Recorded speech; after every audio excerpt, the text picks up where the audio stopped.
तो rotational motion का ये चैप्टर है। बेसिकली इसमें 4 5 6 लेक्चर, छठवें लेक्चर पे जब यहाँ आ गए हैं, छठवें लेक्चर के हम आ गए हैं एफबीडी वगैरह पे, रोटेशनल इक्विलिब्रियम पे, तब ये चैप्टर अभी मैं छोड़ रहा हूँ फिलहाल के लिए। तो उसका बेसिक मतलब क्या, मोमेंट ऑफ इनर्शिया क्या होता है। जो मोमेंट ऑफ इनर्शिया मतलब अगर वो जैसे एक स्टेशनरी चीज़ रुकी रहती है तो उसका रुकने वाले को मोमेंट ऑफ इनर्शिया बोलते हैं, उसको इनर्शिया बोलते हैं। कि रुका है तो रुका ही रहेगा, चल रहा है चलता ही रहेगा, और जब घूम रहा है तो ये मोमेंट ऑफ इनर्शिया हो जाता है। मतलब घूमने वाली जो घूमती रहेगी, रुकने वाली रुकी ही रहेगी, वो मोमेंट ऑफ इनर्शिया होता है, जिसको रिकमेंड करते हैं। ये तो बेसिक चीज़ है, यहाँ समझ वाला कोई बात नहीं है, रिवाइज करूँगा आ जाएगा। सबसे बेसिक फार्मूला जो है, सबसे बेसिक फार्मूला वो है I equal to M R square, क्योंकि इसके बाद ही सब चीज़ होता है। यही जो I equal M R square है वही आगे पूरा इतने में यूज़ किया हुआ है, कहीं फार्मूला चेंज है कहीं कुछ है, वही है। और कॉन्टीन्यूस बॉडी के लिए यूज़ होता है जब देखो सिंगल एक discrete particle in the sense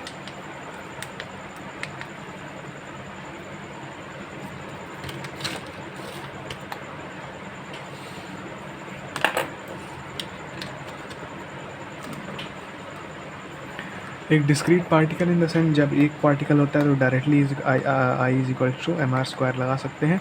लेकिन जब ऐसा नहीं होता है, मतलब रॉड दे दिया, डिस्क दे दिया, रिंग, ये डिस्क, ये रिंग हो गया, ये डिस्क हो गया, ये मतलब और चीज़ें देते हैं, तो हम लगाते हैं integration of D M R square. अब ये डी एम आर स्क्वायर भी लगाने की ज़रूरत नहीं है, आगे कई सारे फार्मूले हैं जो हमने लिखे हैं एंड मैंने याद भी किए हैं, एंड उसको बस फार्मूला वापस एक बार इमेजिन करना है एंड लर्न करना है, ठीक है। डी एम आर स्क्वायर का यूज़ करते हैं जब मास अनइवन डिस्ट्रीब्यूटेड हो या फिर ऐसा वैसा। अब एक चीज़ है कि लीनियर के लिए अलग होता है, एरियल के लिए अलग होता है, वॉल्यूम के लिए अलग होता है। लीनियर के लिए होता है लैम्डा डी एक्स।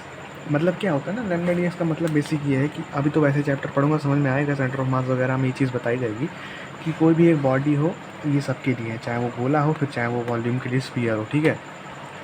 इसको बनाने के लिए एक छोटा सा एलिमेंट लेते हैं डी एक्स लेंथ का। लीनियरली है तो डी एक्स लेंगे, वैसे हो तो डी ए लेंगे, वैसे हो तो डी वी लेंगे, ठीक है, मतलब एरिया वॉल्यूम में।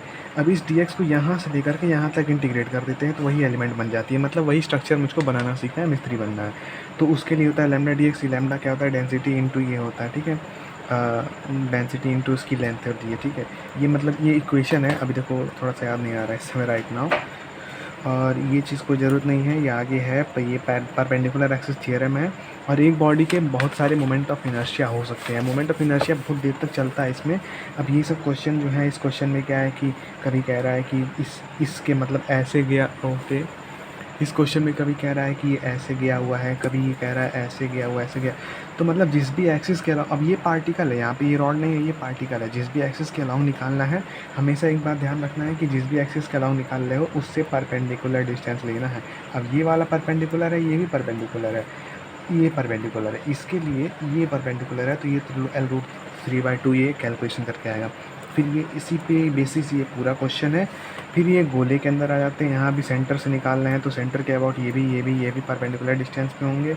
फिर ये जब पार्टिकल डी से पास करेगा या फिर मतलब डायमीटर से पास करेगा तो ये तो जीरो हो जाएगा। मतलब आई एम आर स्क्वायर में आर का वैल्यू क्या है, जब इस पर खुद ही आर है तो एम आर की वैल्यू कोई बढ़ी नहीं। ये भी परपेंडिकुलर, ये भी परपेंडिकुलर, ऐसे करके यहाँ टेंजेंशियल में भी ये भी परपेंडिकुलर, मतलब रेडियस ले लेते हैं। एंड यहाँ पेन पकड़ के इमेजिन कर, हाँ पेन पकड़ के इमेजिन करना है इस चैप्टर में हर जगह। और फिर ये भी एक शेप आ जाता है यहाँ पर। इसका ये चीज़ याद रखना है कि ये जो इसका ये वाला होता है ना, मतलब बेसिकली क्या, ये एल है, ये एल है, तो ये L√3/2 होता है। स्क्वायर में आप देखोगे तो L√2 होता है, यहाँ पे L√3/L है, ठीक है। L√3 है सिर्फ, L नहीं है, ये अपॉन में नहीं है। और फिर ये सब पूरा क्वेश्चन ऐसे पे। और एक रेड्यूस्ड मास का कॉन्सेप्ट आता है। अब यहाँ देखो मास m1 और m2 है, ठीक है।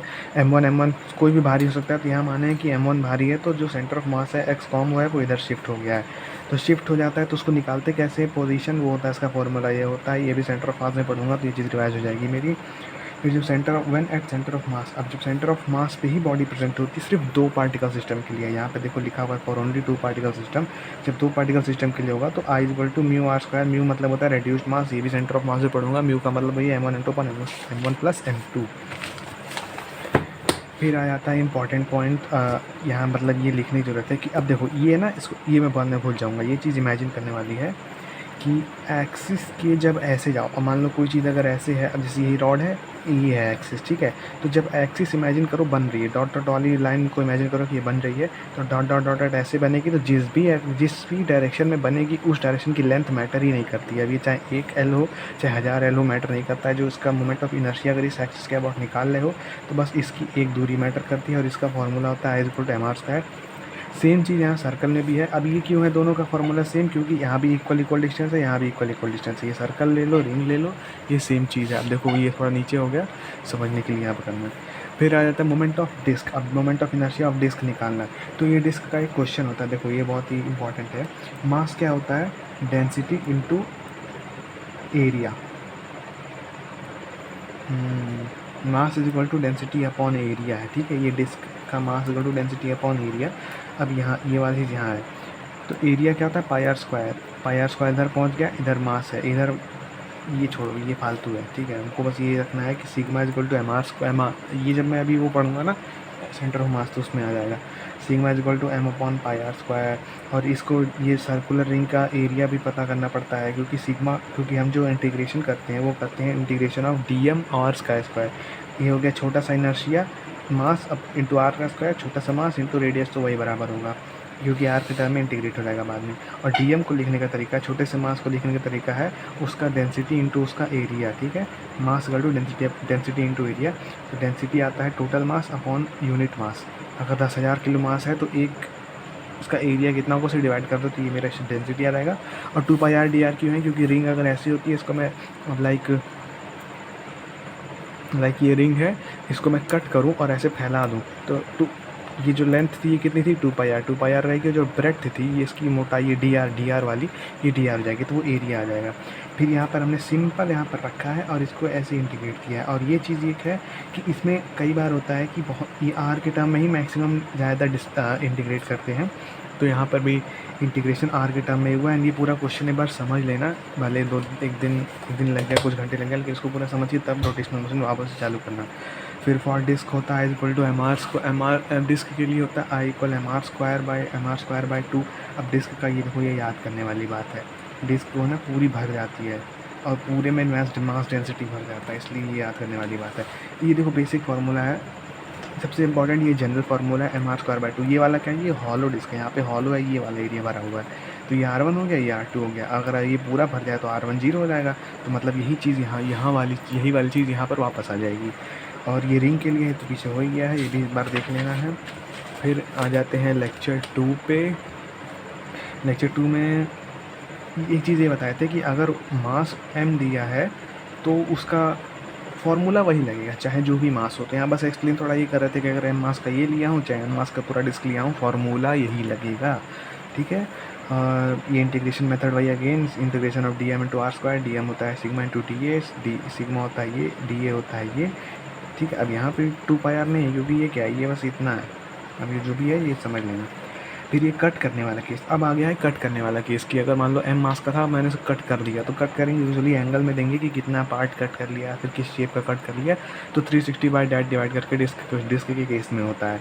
तो यहाँ कट करने पे हाफ हो रहा है, ये पूरा था हाफ हो गया, तो मतलब m था ये m/2 हो गया। तब देखो हाफ mr², मतलब m को m/2 रख लिए हैं, तो हो गया 1/4 ऑफ mr²। फिर अगला है, अब ये देखो ये दे दिया है कि 120 डिग्री है, 120 मतलब 360/120 मतलब m/3 हो जाएगा। हाफ mr² डिस्क का इक्वल होता है, ये क्या हो गया, एंगल से फ़र्क नहीं पड़ा। हाँ, एंगल से फ़र्क क्यों नहीं पड़ा यहाँ पे? क्योंकि भले एंगल ये था लेकिन इसकी मास m ही दी हुई थी। अगर ये कह देता कि टोटल मास m थी, फिर मैंने 120 का काट लिया, तो होता है m/3। फिर यहाँ भी रिंग हो चाहे जितना मास का हो, दूरी है, रिंग का पार्ट है, तो mr² वाला ही फार्मूला लगेगा। यहाँ मास इतना है, देखो ये वाला जो मैंने एक्सप्लेन कर दिया वो ये चीज़ है कि पूरा था, कट करके 120 डिग्री पे ले लिए। फिर एक क्वेश्चन यहाँ पे लिमिट्स रखते वक्त वेरीफाई करो कि हाँ, एक चीज़ और है कि जब भी हम कोई एलिमेंट बनाते हैं, चाहे वो ऐसे हो चाहे वो ऐसे किसी में भी हो, मान लो ये मेरा ओरिजिन वाला एक्सिस है, तो ये चीज़ याद रखना है कि अगर मैं 0 से L ले लूँगा तो भैया बस इतना ही पार्ट बन के आएगा मेरे एलिमेंट का। इसीलिए हमको याद रखना है कि लिमिट जब भी लो ऐसा लो कि वो पूरा एलिमेंट बन जाए, चाहे वो गोला हो, लंबा, दिल, कुछ भी हो, पूरा बन के आना चाहिए। ये देखो एक क्वेश्चन है 27-34 पे, एंड इसी से हमको रॉड वाला एक्सप्लेन किए थे कि एक रॉड है ऐसी, ये एक्सिस है मेन वाली, इस पे ऐसे टेढ़ी रॉड है, थीटा पे है तो कितना होगा। अगेन वही चीज़ दिए हैं, क्वेश्चन समझना है यहाँ पे। ठीक है, पूरा कॉन्सेप्ट वही है। डी एम आर स्क्वायर की है, डी एम आर क्या होता है, इंटीग्रेशन ऑफ डी एम क्या होता है, M L upon D X. और यहाँ पे वो पाई आर क्यों नहीं लगाएं, क्योंकि ये रॉड है भैया, सिंपल है। यहाँ पे एरिया और ये नहीं निकालना है, लीनियर वाला है, लैम्डा डी एक्स है। लैम्डा क्या है, ये है लैम्डा डी एक्स। और एक्स क्यों, एक्स मेरा क्या है, जो एक्स लिए हैं, यहाँ देखो मैं मार्क नहीं किया हूँ, बट ये मेरा एक्स है, ठीक है, ये एक्स है, ये एक्स कॉस थीटा है, ये और ये एक्स कॉस थीटा है, और ये वाली है एक्स साइन थीटा। नहीं, यहाँ पे कुछ ऐसा ही हो रहा है, एक्स साइन थीटा ये आया है। अच्छा ये देखो ना, ये अगर ऐसे हो गया, ये थीटा तो ये थीटा, ये x cos theta, x sine theta, हाँ सही तो है। एक्स साइन थीटा क्यों लिया, परपेंडिकुलर डिस्टेंस लेते हैं ना, एक्स साइन थीटा ऐसे ऐसे बढ़ते जा रहा है, उसीलिए उसको यहाँ से फंक्शन लिए साइन स्क्वायर एक्स का, ठीक है। फिर ये पूरा इंटीग्रेट किए हैं, एंड एक इक्वेशन आ गई है जो कि बहुत ही जादूगर एंड मज़ेदार इक्वेशन है, वो है ये वाली। अब ये तो पूरा हुआ है, M L square sine square theta upon 12। अब ये एक फैक्टर होता है जो कि जब ये बीच से पकड़ोगे ना, जब बीच से रॉड को जब यहाँ बीच से पकड़ते हो तो m1/12 लगता है, वहीं रॉड को जब ये कोने से पकड़ लेते हो इस पॉइंट से तो 1/3 लगता है, ठीक है। अब इम्पॉर्टेंट केस फॉर रॉड देखो वही है कि जब यहाँ से, जनरल केस ये होता है कि किसी भी एंगल पे जब आप पकड़ रहे हो तो उसका फॉर्मूला आप ये लगाते हो, I is equal to half M L square sine square theta, theta में आप ये वाला एंगल रख देते हो। बट थिन रॉड का एक और चीज़ है कि थिन रॉड जब, ये तो बहुत मोटी रॉड होगी, मान लो इसे थिकनेस टेंस टू 0 है, थिन रॉड का फिर क्या हो जाता है, मोमेंट ऑफ इनर्शिया 0 ही हो जाता है। एंड ये है अपना रॉड जब 90 डिग्री से पकड़े हैं, या फिर मतलब कह लो बीच से पकड़े हैं, ठीक है, ये एक्स फॉर्म है, 90 डिग्री से पकड़े हैं तो हाफ एम एल का स्क्वायर हो जाएगा। और ये याद रखो, ये सेंटर ऑफ मास का हमने देखा है, ये क्या है, ये पॉइंट है सेंटर ऑफ मास। यहाँ देखो मैं लिखा नहीं हूँ, एंड वहाँ पे शायद बताया भी नहीं थे, ये हमारा सेंटर ऑफ मास कहाँ होता है, क्योंकि जब हम इसको बाद में परपेंडिकुलरली या फिर पैरेलली शिफ्ट करेंगे तो सिर्फ सेंटर ऑफ मास को ही शिफ्ट कर पाते हैं, और आगे क्वेश्चन में हमने शिफ्ट किया हुआ है।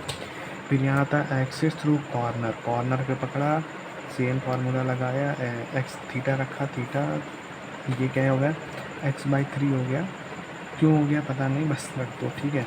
आगे देख लेना, यहाँ फैक्टर आ गया 1/3, थिन रॉड का गेन 0 होता है, और ये इसका एम एल स्क्वायर बाई 3, जब कोना से पकड़ो, कोना को थिन से पकड़ो चाहे बीच से पकड़ो 0 ही होगा। फिर एक क्वेश्चन है यहाँ पर, ये अपना जो लैम्डा है ना, क्या होता है, लैम्डा इज इक्वल टू जो भी होता है mass is equal to lambda D X, ऐसे वाले में लैम्डा ये वेरी कर रहा है इस तरीके से। फिर इसको पूरे क्वेश्चन में लैम्डा की वैल्यू यहाँ पर रखेंगे, लैम्डा डी एक्स करेंगे, D M R square, lambda ये लैम्डा डी एक्स ये हो गया, आर स्क्वायर का एक्स हो गया, इंटीग्रेशन मारते मारते अगेन देखो यहाँ पर क्या होता है इस क्वेश्चन में कि मास नहीं दिया होता है, आंसर मेरा ऐसे आता है लैम्डा के फॉर्म में, बस ऑप्शन में क्या है मास के फॉर्म में आंसर देगा। तो अब क्या है, ये जो लैम्डा डी एम है इसको भी इंटीग्रेट करके टोटल यहाँ पर मास लाते हैं, फिर मास की वैल्यू यहाँ रख देते हैं लैम्डा वाली, वो हो जाता है। फिर list of important moment of inertias है, ये चीज़ याद करनी है, ये मुझे याद हो गया, ये याद हो गया है, ये भी याद है, ये याद करना है, ये भी याद है। अब ये ऐसा क्यों है, क्योंकि एक्सिस ऐसे जा रही है तो I don't care about this length, axis से जाए तो लेंथ का कोई फ़र्क नहीं है, और ये बचा गया डिस्क ही तो बचा, सॉरी रिंग ही तो बचा, आई एम आर स्क्वायर ये पूरा गया है, तो डिस्क है, इसको याद करना पड़ेगा। एंड ये देखो सॉलिड कोन है तो भी याद करना पड़ेगा, बट हाफ जो कोन होता है ना, कोन को दबाओगे जब इसको मैं ऐसे पिचकाऊंगा तो अल्टीमेटली क्या बन के आएगा, ये एक डिस्क बन के आएगा, तो डिस्क का होता है हाफ एम आर स्क्वायर, ठीक है। और यहाँ पे देख लो जो मेरी एक्सिस होती है वो एक्सिस होती है ऐसे, ऐसे गया है तो ये क्या बचा, एक डिस्क ही तो बचा, डिस्क का होता है ये, जो कि मुझको यहाँ पे याद था कहीं भी जो भी था।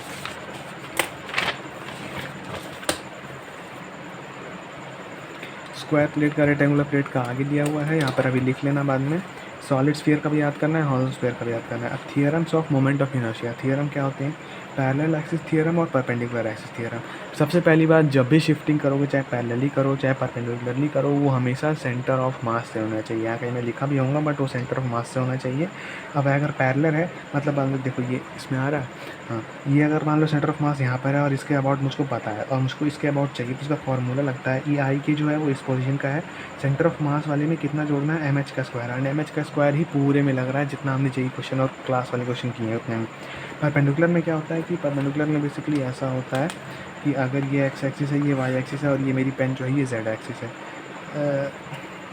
तो अगर मुझको इन दोनों का पता है तो इन दोनों का सम ये होगा, इन दोनों का पता है तो इन दोनों का सम ये होगा, क्योंकि सब म्यूचुअली 90 डिग्री पर है, इसीलिए ये परपेंडिकुलर एक्सिस थ्योरम है। एंड ये भी सेंटर ऑफ मास से ही लेते हैं, किससे लेते हैं, इसको भी हम लेते हैं एक्स यू एम से ही लेते हैं। फिर यहाँ पर यही है मोमेंट ऑफ इनर्शिया, फिर ये कुछ क्वेश्चंस हैं जो कि समझ सेम चीज़ कॉन्सेप्ट लगाना है, सेंटर ऑफ मास से मूव करना है, परपेंडिकुलर पैरेलल देखना है। एंड एक चीज़ और होती है कि जो मेरी परपेंडिकुलर एक्सिस थियरम होती है, परपेंडिकुलर जो थियरम होती है वो सिर्फ 2D ऑब्जेक्ट्स के लिए लगती है। स्फीयर दे दिया आप नहीं कर सकते, कुछ भी दे दिया 3D आप नहीं कर सकते। पूरा ये क्वेश्चन ऐसे है, इसको एक बार समराइज़ करो, रिवाइज करो, आ जाएगा। फिर डिस्क के केस में बस वही ये क्वेश्चन है, इससे परपेंडिकुलर एक्सिस और पैरेलल एक्सिस पूरा रिवाइज हो जाएगा। फिर एक ये क्वेश्चन था कि ये आधा सेमी सर्कल है और इसका मास है और रेडियस है और थीटा एंगल पे ये हमको पता करना है, थीटा एंगल पे ये पता करना है। तो अब अगर एक और नीचे आधा ले लें और इसमें जोड़ देते हैं 2y हो जाएगा। तो आई डायमीटर के लॉन्ग क्या होगा, 2/3 2m/r², I is equal to 2m/r²। Hollow sphere of radius, और स्फीयर का पीछे वो दिया हुआ था आई गेस, तो इसलिए है। अब ये यहाँ से देखो रेक्टेंगुलर प्लेट और स्क्वायर प्लेट वाला सिस्टम चालू हो रहा है। तो ये क्या हुआ ना कि ये मेरी एक्सिस हो गई, ये मैंने एक थिन रॉड मान ली, ठीक है, थिन रॉड मान ली, एक्सिस के अलॉन्ग इसकी लेंथ फ़र्क नहीं पड़ती, इसकी लेंथ पर से फ़र्क पड़ रहा है। यहाँ से यहाँ तक जो भी है इंटीग्रेट करना है। अब इंटीग्रेट नहीं भी करेंगे क्योंकि इसके बीच से पकड़ रहे हैं। यहाँ क्या हुआ है देखो, सारा का सारा ना ये जो है ये एक्स कॉम से ही पकड़ रहे हैं, सेंटर ऑफ मास से पकड़ रहे हैं। तो सेंटर ऑफ मास से पकड़ेंगे तो क्या होगा, रॉड का होगा हाफ 1/12 ऑफ ml²। साइंस का थीटा होता है, बट यहाँ थीटा 90 हो जा रहा है क्योंकि हमने सेंटर ऑफ मास से सीधा ऐसे पास किया, ऐसे करते तो थीटा आ जाता। जोड़ते जोड़ते अल्टीमेटली आप जा रहे हो, तो मतलब कि मास टोटल आपको लेना है, स्क्वायर प्लेट में मास टोटल लेना है। अब यहाँ पर स्क्वायर और रेक्टेंगल में फ़र्क क्या होता है, बेसिक साइड का। तो साइड का फ़र्क ही आ जाएगा जब आप रेक्टेंगल में जाओगे। यहाँ देखो, अगर आपने एक्सिस ऐसे ली है सो दैट अब एक्सिस बी के अलॉन्ग जा रहा है, तो बी का मतलब नहीं है, तो आपका क्या हो गया, ये वाला देखो, ये वाला हाफ ml का स्क्वायर, क्योंकि आपको एल से मतलब है। अगर आपने एक्सिस ऐसे अलॉन्ग दी एल ले ली है तो आपको एल से मतलब नहीं है, इसलिए आपका हो गया हाफ mb का स्क्वायर। बट अगर आप देखो अब ये वाला कैसे, भैया ये हमको लगेगा आएगा ही नहीं, बट कोई दिक्कत नहीं, क्या है यही चीज़ है ना, ये है, ये देखो XYZ, इन दोनों का पता है, half ml² plus half ma² half mb² half ma² plus b², ठीक है, परपेंडिकुलर एक्सिस थ्योरम लगा है। फिर लेंथ पर parallel to the axis doesn't impact the MOI, वही चीज़ जो मैं अब तक बता रहा हूँ कि उसके अलॉन्ग लोगे तो कोई फ़र्क नहीं पड़ेगा। ये मॉर्टिन वाला केस, दबाओगे कोन को तो वो हॉलो कोन को दबाओगे तो वो पिचक की डिस्क बन जाएगी, डिस्क का होता है mr²/2। फिर ये मोमेंट ऑफ स्क्वायर का सिंपल सेम है, जब आपके दोनों सेम ही हो जा रहे हैं, ml², इसके अलॉन्ग लोगे ml², क्यों, क्योंकि इसके अलॉन्ग ले रहे हो ml², एल ही दोनों का, ये भी एल है ये भी एल है, एल इधर ले रहे हो ml²। बट जब आप ऊपर वाला लोगे तो ml² प्लस ml² मतलब half m² plus half ml² equal to 2/12 हो जाएगा, तो 1/6 हो जाएगा। कोई दिक्कत नहीं, 1/6 नहीं भी लोगे और नॉर्मल करोगे तो आंसर में अल्टीमेटली 2 कट जाएगा। यहाँ भी वही चीज़ है। अब एक चीज़ है, बहुत इंपॉर्टेंट चीज़ है ये, कि जो प्लेन में होता है ना, प्लेन से मेरा सेंस क्या मतलब है, मान लो ये एक डिस्क है, तो इसके प्लेन में, अब इस स्क्रीन के प्लेन में जितनी भी इसकी सेंटर ऑफ मास होगी, डिस्क क्या है मतलब गोला, ये चाहे जहाँ से काटो सिमेट्रिकली कटेगा तो क्या होती है mr²। वैसे क्या होता है डिस्क का, mr² होता है, ओके, ये डिस्क वाला है, ये वाला केस है, ठीक है।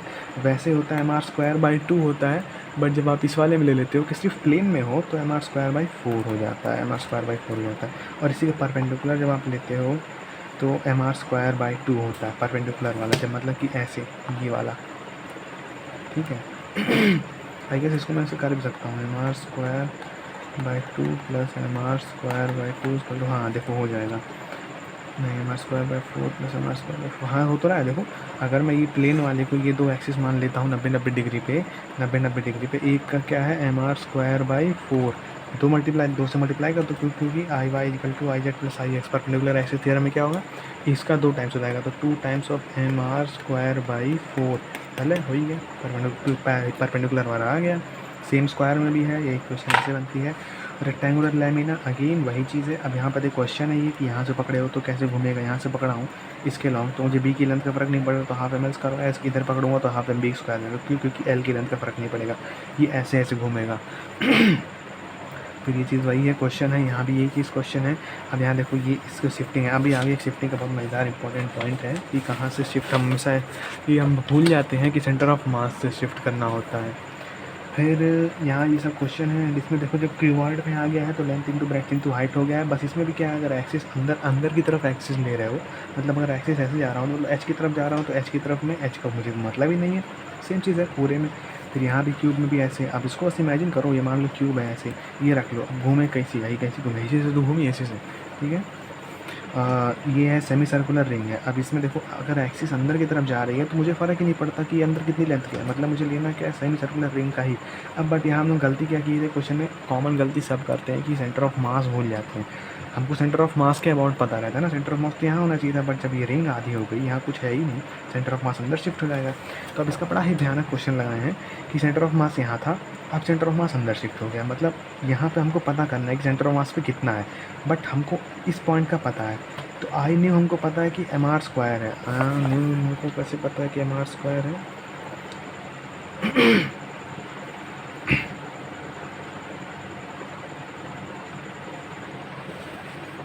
कैसे हो?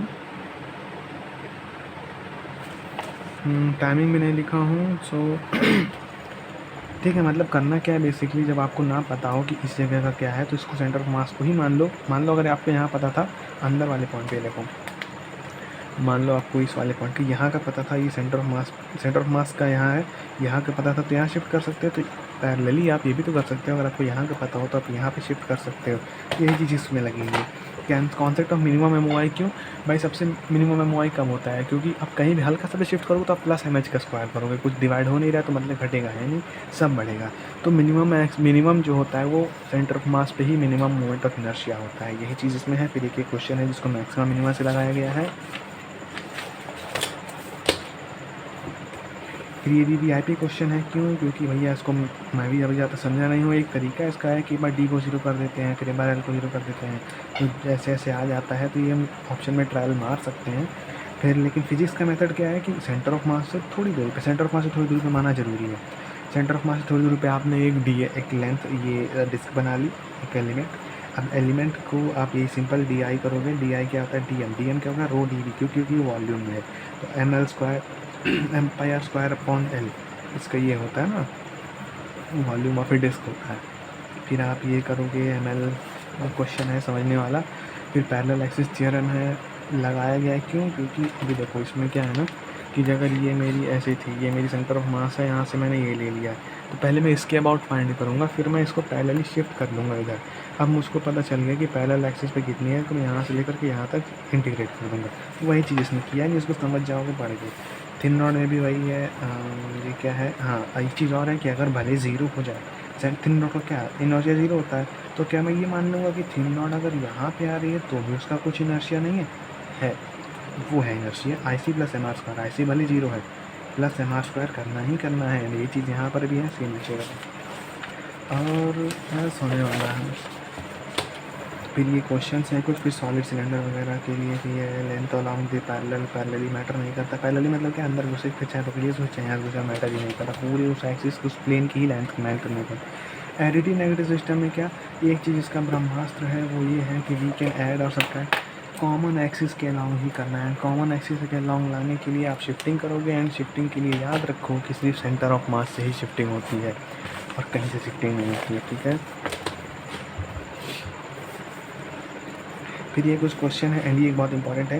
ये रिंग अगर एक्स वाई प्लेन में होती है, ये देखो ये क्वेश्चन का मतलब बेसिक तरह से ये है कि अगर ये रिंग, एक रिंग अगर एक्स वाई प्लेन में होती है, ये एक्स वाई प्लेन में है, तो ये वाली ऐसी होगी, ये वाई जेड प्लेन में होती है। एंड इसका भी फिर वही सेंटर ऑफ मास वाला कॉन्सेप्ट यहाँ भी लगा है कि कैसे इधर का सेंटर ऑफ मास उधर का हो, अच्छा वो उस कॉपी में होगा। फिर लेक्चर 4 में कई सारे क्वेश्चन लगाए थे, एंड ये भी चीज़ याद रखनी है। ये क्या होता है, लेंथ इसका L√2 होता है। फिर नेगेटिव सिस्टम कॉमन एक्सिस पे लगे ऐड सब्ट्रैक्ट करना है, सिंपल सी बात है। फिर रेडियस ऑफ गायरेशन क्या होता है, रेडियस ऑफ गायरेशन बहुत सिंपल चीज़ है, कुछ नहीं, मोमेंट ऑफ इनर्शिया निकालो इक्वल टू एम के स्क्वायर कर दो, मास हमेशा कैंसिल हो जाएगा। के स्क्वायर जो है वो किसके बराबर आ रहा है, वो है रेडियस ऑफ गायरेशन, क्योंकि अभी आगे जब आएगा ना रोलिंग वगैरह तब ये लगेगा। अब हमने चैप्टर क्यों छोड़ दिया, क्योंकि यहाँ पर एक ऐसा क्वेश्चन आ गया कि भैया ये ऐसे है, ये ऐसे है, ये ऐसे है, कह दिया कि इस पे इसका वो बताओ, क्या बताओ, नेट फोर्स से रिजॉल्व करो। भाई मुझे नहीं आ रहा, मैं छोड़ दूँ, कोई दिक्कत नहीं, मैं दोबारा करूँगा, बहुत टाइम है। तो ये है रेडियस ऑफ गायरेशन। यहाँ से लेक्चर 5 स्टार्ट जाता है। टॉर्क वेक्टर प्रोडक्ट सीखते हैं, वेक्टर प्रोडक्ट एंड ऑल आपको आता है। फिर ये कुछ प्रॉपर्टीज़ हैं। एरिया ऑफ पैरेललोग्राम क्या होता है, एक चीज़ याद रखने का तरीका ये है, पैरेललोग्राम का आधा होता है ट्राइंगल, तो ट्राइंगल आधा हो जाएगा, पैरेललोग्राम A क्रॉस B तो याद ही रहता है, बस ये बोल जाता है इसका है कि इसका है, तो उसका आधा ट्राइंगल होता है, तो याद रखना है। फिर ये कुछ क्वेश्चन हैं, ये चीज़ इंपॉर्टेंट है कि क्वेश्चन से वैल्यूज़ को प्रॉपरली देखो। यहाँ पर थी वैल्यू -5 बट मैंने कुछ और कर दी तो पूरा क्वेश्चन मेरा चेंज हो गया। यहाँ चेंज हो रहा ठीक है, लेकिन क्वेश्चन एग्जाम में थोड़ी चेंज हो पाएगा। फिर टॉर्क है, ये बहुत इंपॉर्टेंट प्लेसेस हैं, इसको रीड ज़रूर करना है कि टॉर्क का मतलब होता क्या है एक्चुअली। RF होता है, ये कैसे, ये देखो ये डोर पे, पहले डोर पे इतने रेडियस जाओगे तब आप धक्का दोगे तो RF हो जाएगा। बॉडी विल रोटेट ओनली, फिर ये जब अलाइन करेगी एक्सिस ऑफ रोटेशन से, क्या किस चीज़ को अलाइन करना है। अगर मेरी एक्सिस ये है, मतलब इसके अलावा घूम रही है, तो ये जो है ना, ये रेडियस मेरी ऐसे गई, ये मेरी दरवाजे की एक्सिस है, दरवाजे की एक्सिस ये है, इस रेडियस पे मैं आया तो मैंने रेडियस को ऐसे रख दिया। अब मैं अंदर की तरफ फोर्स लगाता हूँ तो अंदर की तरफ फोर्स लगा, और ये क्या है, थंब मेरा इसके एक्सिस से अलाइन कर रहा है तो उधर आ रहा है। अब वह जब रिटर्न वाला कोई आता है तो वो ऐसे मारता है फोर्स इधर की तरफ, मतलब उल्टा हो जाता है तो इधर हो जाता है। ये है राइट हैंड थंब रूल, ये राइट हैंड पाम रूल, ठीक है, इसको याद रखना है। फिर ये कुछ क्वेश्चंस हैं एंड यहाँ पर बहुत इंपॉर्टेंट तरीके से केस 1 केस 2 केस 3 करके समझाया गया है कि आप तीनों का इस्तेमाल कर सकते हो, बट मोस्टली ट्राई करो कि मास को ही परपेंडिकुलरली ले लो एंड ये मतलब फोर्स को परपेंडिकुलर ले लो, क्योंकि वो आसान होता है तोड़ने में, तो ये हो जाता है। फिर ये भी क्वेश्चन है, इसको भी समझने वाला है। और ये क्वेश्चन है CV का था, बहुत ही इंपॉर्टेंट है एंड अच्छा था, मैंने सॉल्व खुद किया था। फिर टॉर्क कैलकुलेशन पे एक दिल वाला क्वेश्चन है। यहाँ पर आपको पता चलता है कि जब आप एक्सिस के अराउंड ही ले लेते हो तो आपका कोई नेट टॉर्क नहीं होता। अब इसका एक्सिस में क्या मानूँ, ये मानूँ, इसका एक्सिस में क्या मानूँ, ये मानूँ, ये मानूँ, कुछ भी मानूँ। तो जब आप देखो कि डायरेक्ट उसकी तरफ जा रहे हो विदाउट एनी डेविएशन, मतलब कि ना कर्व लिए सीधे उसी पे पॉइंटेड जा रहे हो, तो आप मान लो कि वो एक्सिस पे ही है, ठीक है। और फिर ये क्वेश्चन है, यहाँ पर ये देखो बहुत इंपॉर्टेंट पॉइंट यहाँ ये था कि परपेंडिकुलर डिस्टेंस लेते हैं सिर्फ। ये क्यों था, मैंने यहाँ पर क्या कर लिया था, 4i + 6j करे। भैया आपको ये वाली डिस्टेंस चाहिए, ये डिस्टेंस नहीं चाहिए, तो भले ही x है i में आए कोई दिक्कत नहीं, i लेना ही नहीं है आपको। इसीलिए मैंने यहाँ गलती हुआ था, मैंने यहाँ 4 ले लिया था लेकिन लेना 0 था, फिर ये ऐसे सॉल्व हुआ था। फिर ये रोटेशनल इक्विलिब्रियम पे आते हैं, ये क्वेश्चन देखते हैं, हमने सवाल ख़त्म कर लिया।